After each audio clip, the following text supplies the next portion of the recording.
పూరా లోకల్. ఇక భారతదేశంలో పక్క పార్లమెంట్ ఎలక్షన్స్ అయితే కనుక హడావుడిగా జరుగుతున్నాయి. అదే మనమైతే ఇప్పుడు సికింద్రాబాద్ పార్లమెంట్లో అయితే ఉన్నాము. ఇక్కడ ప్రస్తుతం ఇక్కడ ప్రజలను అడిగి మనం ఇక్కడ వాళ్ళు ఎవరిని ఇక్కడి నుంచి ఢిల్లీకి పంపిస్తారని అయితే మనం తెలుసుకునే ప్రయత్నం చేద్దాం. ఇప్పుడు మనకు సికింద్రాబాద్ పార్లమెంట్కి సంబంధించి ఎలక్షన్స్ జరుగుతున్నాయి. మరి మీరైతే ఎటువైపు చూస్తున్నారు? మీ ఓటు ఎటువైపు వేస్తారు?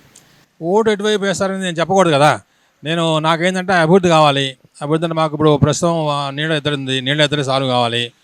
తర్వాత ఈ ట్రాఫిక్ ఎక్కువ ఉంది సిటీలో, ఎక్కడ పోయినా కానీ విపరీతం ట్రాఫిక్, అది ఈజీ అవుట్ కావాలి.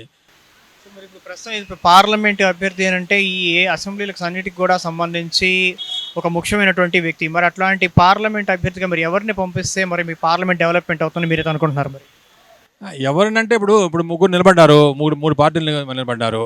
ఇప్పుడు ఎవరిని పంపించినా ఎవరైతే మనకి ఫేవర్గా మన నియోజకవర్గానికి నిధులు తెస్తారు, తర్వాత వాటిని కరెక్ట్గా సవ్యంగా ఖర్చు పెడతారు, వాళ్ళని మేము ప్రపోజ్ చేస్తాము.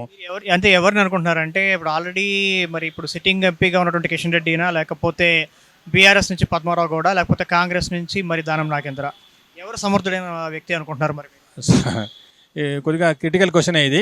ఎవరు వచ్చినా కానీ కేంద్రంలో ఉన్న పలుకు పట్టే మనకు బాగుంటుంది అన్నమాట. కేంద్రంలో అధికారానికి ఎవరు వస్తే వాళ్ళ వల్లే పనులు అవుతాయి మనకి. సో కేంద్రంలో కనుక మోడీ గవర్నమెంట్ కనుక వస్తే ఇక్కడ గవర్నమెంట్ వస్తే బాగుంటుందని అనుకుంటున్నాం అనమాట. కిషన్ రెడ్డికి చేస్తాం మేము. ఎందుకని కిషన్ రెడ్డి గారిని మరి గెలిపించాలనుకుంటున్నారు? మేము కిషన్ రెడ్డి గారు అంటే మా ఏరియా అంబర్పేట ఏరియా మాది. ఆయన వస్తేనే బాగుంటుంది అన్న ఉద్దేశం మాది.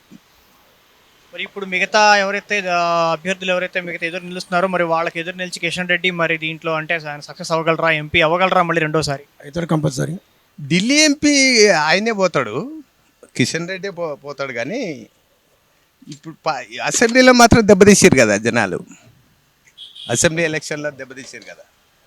అనవసరం కాంగ్రెస్ కొట్టేసి తప్పు చేశారు. ఈ ఉన్న అభివృద్ధి కూడా పోతుంది ఇంకో ఏడాది అయితే.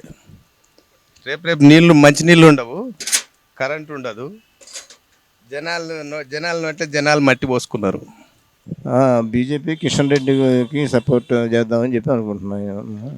అయితే కొంచెం ఈయనకి కొద్దిగా మామూలుగా సిట్టింగ్ ఎంపీ కదా, అది కాస్త నాలెడ్జ్ కొద్దిగా తెలుసు కదా, అనుపన్నాలు తెలుసు కదా అనే ఉద్దేశంతో. సికింద్రాబాద్ నుంచి అంటే ఇప్పుడు సెంట్రల్లో కావాల్సింది మోడీ. మళ్ళీ సెంట్రల్లో ఇప్పుడు ఇక్కడ నుంచి మనం గెలిపించి పంపిస్తేనే మోడీ వస్తాడు. అది ఆ అభిప్రాయంతో మనకు సెంట్రల్లో ఆయన కావాలి కాబట్టి అక్కడ ఆ మనిషిని చూసి ఈ మనిషికి వేయాలి, అది ఒక అభిప్రాయం నాది.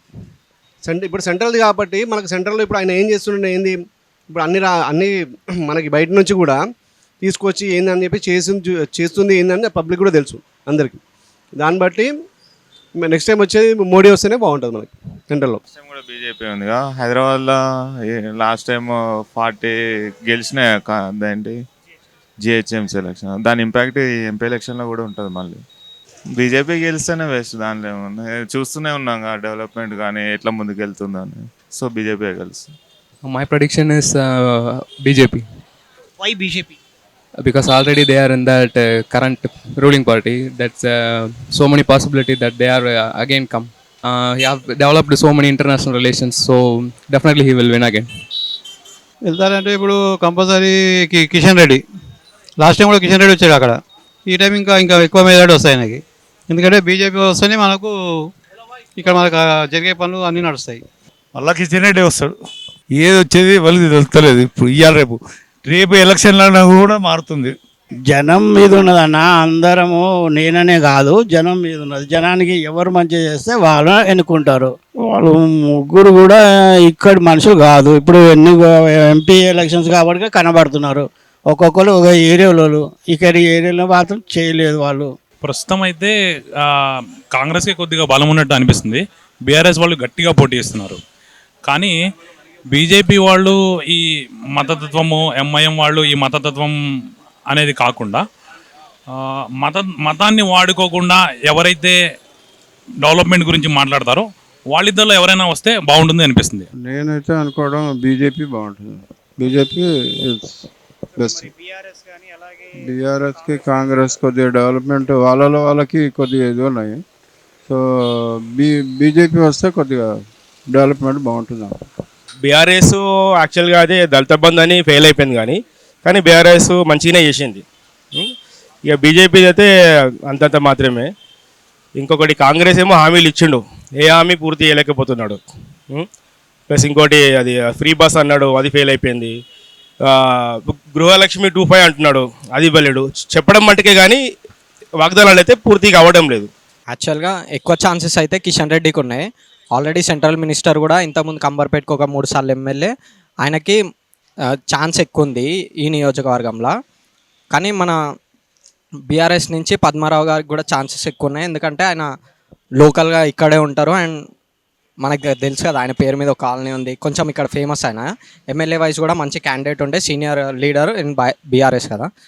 నాకు తెలిసిన పూర్తి అయితే మళ్ళీ టీఆర్ఎస్ఏ రావాలి, మళ్ళీ టీఆర్ఎస్ఏ. ఇప్పుడు గెలిచిన నుంచి ఇంతవరకు అయితే ఏం వాగ్దానాలు చేసుడు తప్ప ఏ పనులు జరగలేవు. మళ్ళీ ఇప్పుడు పోటీ ఉన్నాయి కాబట్టి మళ్ళీ టీఆర్ఎస్ఏ రావాలని కోరుకుంటున్నాను. ఇప్పుడు పోటీగా అయితే ఇప్పుడు మన ఎంపీగా నాగేందర్ గారు కూడా నిల్చున్నారు. ఖైరతాబాద్ నివాసి, మన ఇక్కడ సికింద్రాబాద్ పార్లమెంటు నుంచి పోటీ చేస్తున్నారు కదా, నియోజకవర్గం నుంచి. మేము అనుకుంటున్నాము ఆయన వస్తారని అనుకుంటున్నాను. ఇప్పుడు పజ్జన గారు కూడా బాగానే పనిచేశారు. ఆయన కూడా అందరికీ నమ్మకం ఉంది ప్రజలకి. కాబట్టి టీఆర్ఎస్ మీద కూడా చాలామందికి నమ్మకం ఉన్నది. గతంలో బాగానే అభివృద్ధులు చేశారు, మంచిగానే పేరు వచ్చింది. అంటే నా ఎక్స్పెక్టేషన్స్ ప్రకారం బీజేపీ గెలిచే అవకాశాలు ఎక్కువ ఉన్నాయన్న. ఎందుకంటే కొద్దిగా మోడీ గారు చేసిన డెవలప్మెంట్స్ ఇక్కడ కనిపించకపోయినా అవుట్ సైడ్ చాలా రకాలు ఉన్నాయి. మనకి ఇక్కడ బీజేపీ గెలిస్తే మన హైదరాబాద్ ఏరియాలో కూడా కొన్ని డెవలప్మెంట్స్ ఇంకా మంచిగా చేసుకోవచ్చు అన్న అవకాశంతో ఇప్పుడు బీజేపీకి వ్యతిరేకతలు ఉంటారు, బీజేపీ దీనికి ఉంటారు. దానికి మనం ఏం కాదని, ఎందుకంటే టీఆర్ఎస్ ఏం చేసింది కరెక్ట్గా చెప్పాలంటే. మరి టీఆర్ఎస్ని ఎందుకు గెలిపించలేదు? టీఆర్ఎస్ చేసింది కదా ఇక్కడ. టీఆర్ఎస్ని ఎందుకు గెలిపించలేదు అందరూ? దేనికన్నా మనం చూడాల్సింది సెంట్రల్ వైజ్ చూడాలి, స్టేట్ వైజ్ చూడాలి. కరెక్ట్ కాదు అది. ఇప్పుడు కాంగ్రెస్ వచ్చింది, కాంగ్రెస్ ఏం చేసింది? ఉచిత బస్సులు అన్నారు, స్టూడెంట్స్ ఎంతమంది ఇదవుతున్నారు? అది కరెక్ట్ కాదు కదా. మనం ఆలోచించాల్సింది అన్ని వేలు తీసుకుని ఆలోచించాలి. పెద్దోళ్ళు కాబట్టి వాళ్ళకి అన్నట్టు వాళ్ళు మాట్లాడుతుంటారు. నాకు తెలిసి అయితే బీజేపీ రావడమే నాకు తెలిసిన వాటికి న్యాయం. సెంట్రల్లో కూడా బీజేపీ, ఎందుకంటే ఇక్కడ బీజేపీ వచ్చి అక్కడ వేరే పార్టీ వస్తే ఇక్కడ ఉపయోగం ఉండదు కదా. ఇది సికింద్రాబాద్ పార్లమెంట్ ఎన్నికలకు సంబంధించి ఇక్కడ ప్రజల మనోగతం అయితే. కెమెరా పర్సన్ సతిరెడ్డితో ఆదిత్య, పురలకుల్, హైదరాబాద్.